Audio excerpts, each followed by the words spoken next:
Thanks for joining us. My name is Ibrahim Sani. In the studio with me is a good friend of mine, Muhammad Yazurin Sallij. Muhammad Yasin, the CEO of Rapid Bus. Yazurin is of course leading the bus operations of Rapid Bus in Malaysia or in KL mostly. Maybe we can talk a little bit more about Rapid Bus Sdn Bhd and how does it sit in terms of the landscape of prasarana and I guess the rapid ecosystem. Okay, thank you, Brian. So basically, background of Rapid Bus. So generally, Rapid Bus is a subsidiary of Prasarana, 100% subsidiary, and we are actually government-owned. So basically, we are currently operating in KL, Penang, and also Kuantan. Penang, we are the sole operator. Kuantan, we are the sole operator. But in KL, actually, some people might think that we are the sole operator, but actually, there are other operators as well. If you want to share with us or could share with us, what's the market share then? If you may, in KL? Basically, in 2015, SPAD then, the Suruhanjaya Pengangkutan Awam Darat, they actually carved out the operation area for each of the operators. So I think we are operating now about 80% of the in Kuala Lumpur lah. The majority. Yeah, so generally, for example, the Klang area, Shah Alam area, we are limited in our operation. Kepong area is also quite limited, and also Puchong, there are some areas that we cover, and some area there are some other operator. But the problem that is facing now is that there are these other operators. Some of them have actually ceased operation. So generally, that's why there is some void. That's why some people are saying that some areas are not covered, no buses. So, but those areas most likely are areas which were operated by other operators, and since COVID, they actually ceased operation. Some of them. You know what? Let's jump into this because a lot of people are now saying that whatever that goes wrong is Prasarana's fault. Honestly, from bus stops being in disrepair and coverages that you're not even serving. Yeah. But because no buses are going through that area, you know, it's easier for me to blame you guys. Sure. What is the situation there in terms of market understandability of what you are and what you are not? Okay, so basically we are the bus operator, and also we are operating Prasarana's assets. Generally, the buses are Prasarana's assets.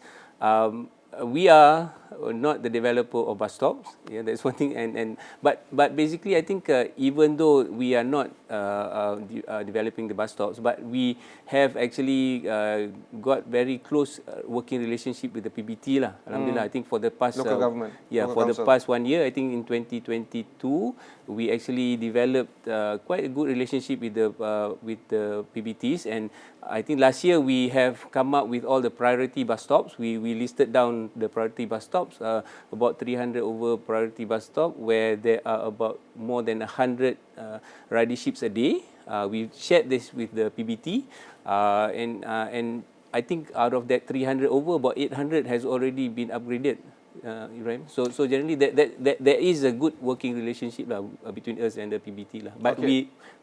we do not have control over that lah. Yeah. There's so many other things that you don't have control over as well, right? Including coverage areas. Of course, yes. I'm pretty sure, I don't know what's happening behind the scene, but in the areas that are not being covered, I'm sure you're talking to, I don't know, Transport Ministry or any other regulators up there to service these kind of areas. Am I right? Yeah, so yes, because for example, there are certain areas where the operation ceased, and APAD, the Agensi Pengangkutan Awam Darat, they have actually come to us to discuss whether we have additional resources to actually cover those areas lah. Yeah, but we are quite limited in our resources as well. But we have, for example, the area in Selayang, whereby the operator ceased, and APAD came to us, requested that we operate. And Alhamdulillah, since we started operation, we have seen increase in ridership lah. I think before we operated maybe about 20. Now ridership has become 200 over around the area. So I think. What do you mean 20? What you need? The number of riders from 20 to 200 in the Selayang area. Okay. So that's something positive. Isn't that too small? Sounds like too small. Because we only operate about 1 or 2 buses there lah. So yeah. Maybe you can can share with us in terms of capacity right now? Okay. How much people are you ferrying about? Okay, we are currently in Kuala Lumpur, we are carrying about 200,000. This is very low lah as compared to pre-pandemic. Pre-pandemic, we are carrying about 450. Wow, less so, than half. So less than half at the moment. If it's 450,000, Yeah. What is that in terms of percentage of capacity? Okay, so basically the load factor before pandemic was about 50 to 60%. Now it's about 40% load factor because There's still more than half, even pre-pandemic. Yeah. You can carry a lot more people. Yes. And why aren't people taking the bus? That's something because for your information lah, generally the ridership has actually increased pre-pandemic since 2004 when we started Rapid KL. It increased until 2018 and it peaked at about 2018 and it actually went down a bit in 2019. We believe there is some correlation with the e-hailing lah. When e-hailing came in and it became more convenient. Yeah. So that's where we are at lah. Yeah. Okay, let's talk about the transformation plan of Rapid Bus Sdn Bhd. It was launched in 2021. It was launched right after the pandemic, so you do factor in the pandemic elements in the transformation plan. What is the transformation plan's objectives, and are you meeting those kind of objectives? Okay, so basically the transformation plan objective number one is actually to increase ridership. That's always our objective, to increase ridership, and also in addition to that, we were looking at safety as a priority and also the financial sustainability lah. But I think for the past few years after the pandemic, I think the concentration that we are at is actually to improve service and not to say financial is to be put on the back burner, but the main objective will be service reliability. So basically, as part of the transformation plan, actually there are three major pillars that we are looking at. Number one is actually the service itself, whereby we look at the buses availability, the buses reliability, the information that we share with the public, the ease of planning your journey. So those are the things that we look at the first pillar. Second pillar is actually the infrastructure, because we believe to be able to provide good service, bus stop has to be there. But the key important element that we see in terms of infrastructure, especially after pandemic, is the bus lane. Because for your information, we got data from DBKL. Pre-pandemic, the number of vehicles that enter to KL is about 4.5 million daily. Now it's about 6 million. So the increase is tremendous. That's why I think most of us actually experience the worsening traffic jam after the pandemic. So that's why we are very keen to see bus lanes to be implemented lah. And also alhamdulillah, since July, DBKL has actually assisted us in actually implementing the trial of the bus lane Jalan Mampang.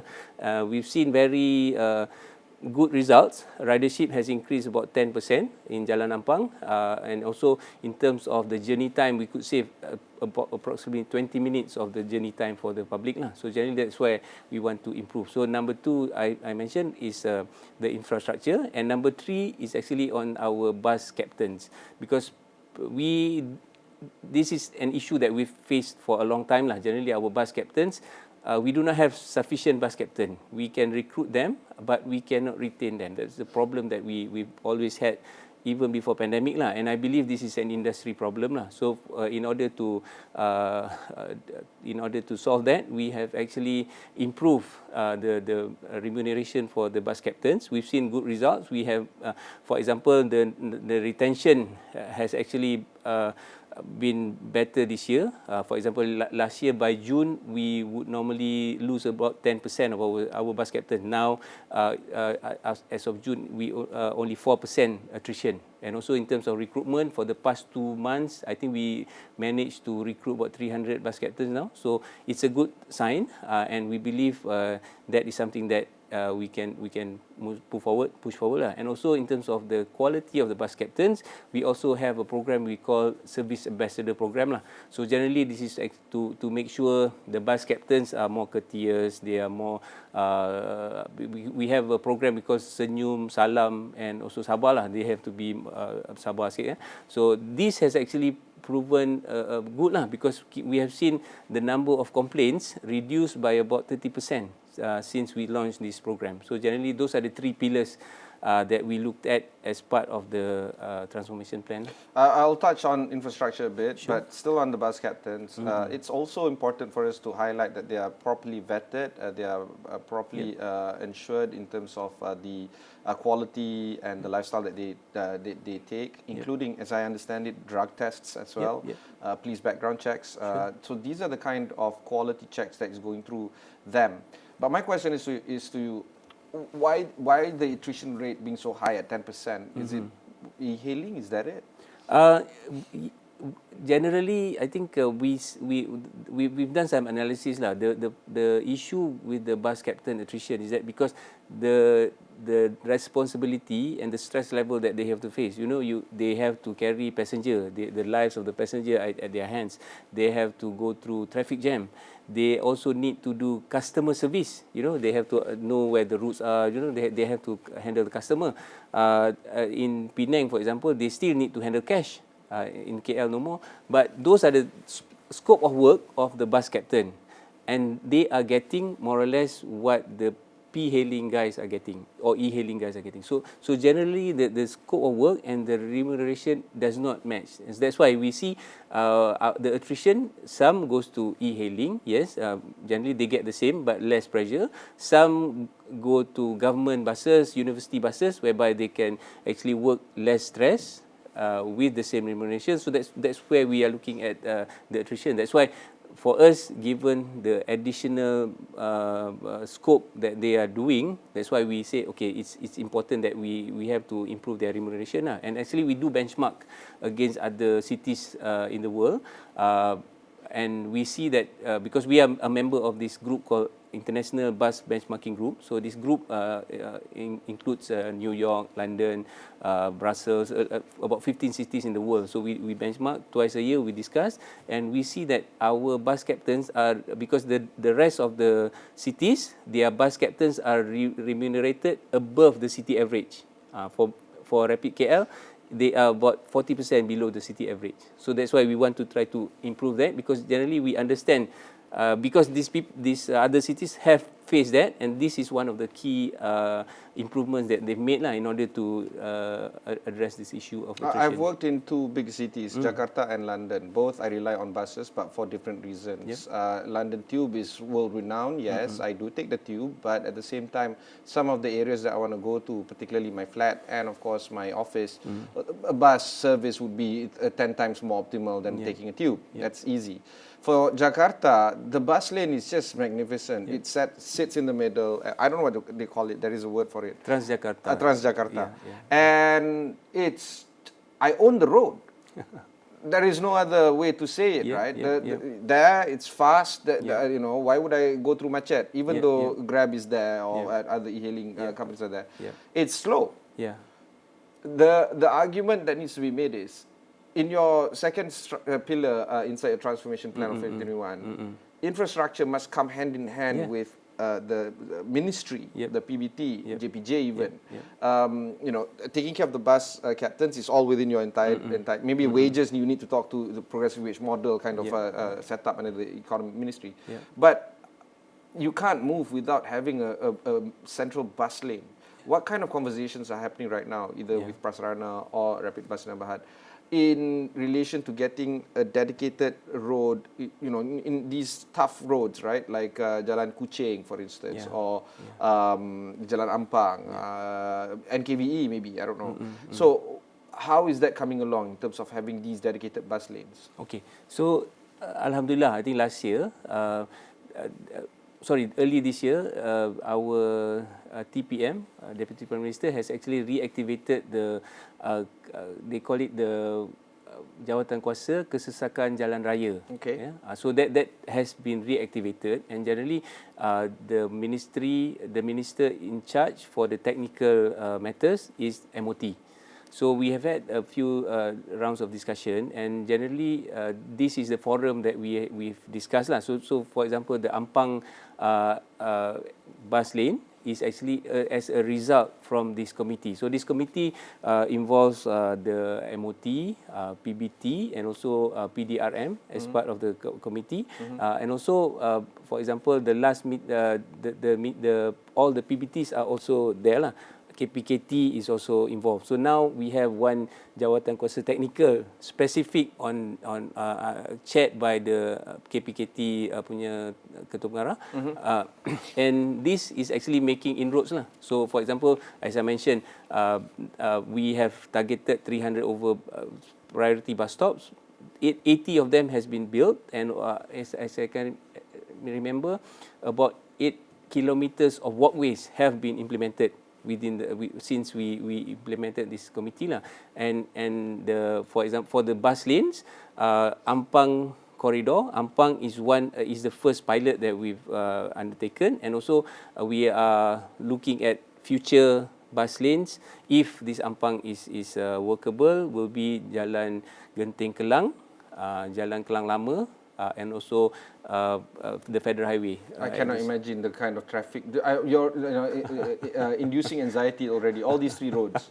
Oh, frankly. Yeah. No, but if you go to Jalan Ampang now, actually based on our observation, the traffic is getting better. Because one thing is that they have actually put in the contraflow lah. They have one contraflow. But in addition to that, because the Jalan Ampang congestion was as a result of right turning traffic. So basically, because we implemented this, they actually changed the traffic flow. No right turn. For example, Gleneagles, you can't turn right. You have to go to make a U-turn. So the traffic congestion, even with the bus lane, is actually better, I would say. I'm familiar because my kid goes to a school on Jalan Ampang. Okay. So, Yeah. And on one hand, I may have to go through a longer way of Yes, getting yes, to school, yes, but on yes. the other hand, yes, the mobility for many of these. Yeah. An argument that I'd always make is that metropolitans like New York or San Francisco, London, Jakarta, even Bangkok, they have to rely on only one mode of main transportation, which is bus. In order for KL to survive in a very globalized metropolitan world, our bus service has to be top-notch. However, there are some sentiment out there that says bus service is just not for me. How do you try to close that gap between market demand on not wanting to take the bus and the absolute necessity for KL to adopt greater bus adoption? Okay, interesting question. Before that, I think this is something that people always, to answer that, I think some people would ask, it's a chicken and egg problem, the chicken first or the egg. But I always tell people it must be the chicken first. Okay. Because the service must be there first before people can actually shift to the public transport. Because now, for example, if we tell people now take bus, but the buses are stuck in the same jam, and also bus will have to move slower because they have to stop at the bus stop. They can go faster. So the value proposition. So there's no proposition. So that's why I think we need to actually provide the infrastructure. For example, now we can tell people in Ampang, hey, take the bus. Bus is faster. So that's where we are trying to propagate this idea that we need to provide a better service in order to change. Because we believe that, for example, the value proposition for our LRT is there. Now I think we are nearly at more than 90% pre-pandemic ridership already.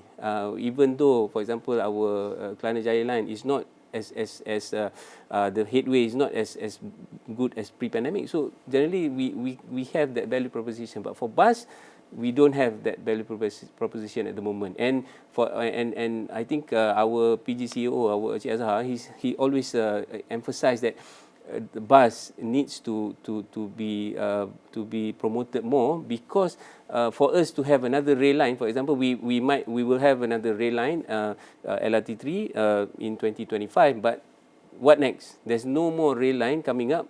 The circle line, MRT3, maybe in 8 to 10 years. So what do we do until then? So that's why I think that it's a very important, now that's why this Jawatan Kuasa Kesesakan Jalan Raya is something that we are using as a platform to actually bring our case that we need to improve the infrastructure, improve the bus services in order for KL not to go into a downward spiral in terms of the congestion. The Traffic Congestion Committee, who's inside it? Generally, it's a few ministers are in that committee. I don't remember. Okay. Yeah. All right. And the key takeaway is, of course, improving the last mile service. Yeah. That's always been the case. Rail is very important when you go for longer distances, but at the end of the day, if you can't connect that particular gap there, it's actually quite disastrous. Nobody will take either the train or the bus, for that matter. Do you feel that last mile connectivity is currently being addressed? Okay, so basically last mile connectivity is something that we are seriously looking into. So that's why I think at the moment we would like to promote the first mile, especially our feeder buses. Yes. For now, I think we there are a few steps which I will share, but I think at the moment we are quite proud that our feeder buses are about 90% on time, based on the schedule that we put at the stations lah. So based on that, that's why this year and next year we're trying to promote people to please try the feeder buses, because they are on time. And why they are on time? Because they are at the taman-taman, so therefore they are not subject to congestion. We have sufficient buses for MRT, so generally they are on time. We can actually attest to that. But there are two issues that we are addressing. Number one is that the feeder buses at the moment, they are quite long. So in the buses that we have is about 10 meters. So when they go into the taman-taman, it's quite tight. So you're looking for like bus mini so kind therefore, of size. Yeah, so that's why we are about to procure smaller buses in order to address that. So that will help in terms of journey time. Journey time might be faster, because we did a trial in Ampang in 2018. We saw by using a smaller buses, we can actually reduce the travel time by about 10 to 20%. So generally that will actually help people for the first mile to be faster. That's one of the options. Another option that we're looking at, because first mile, it is not a dense area, especially areas whereby it's not high rise.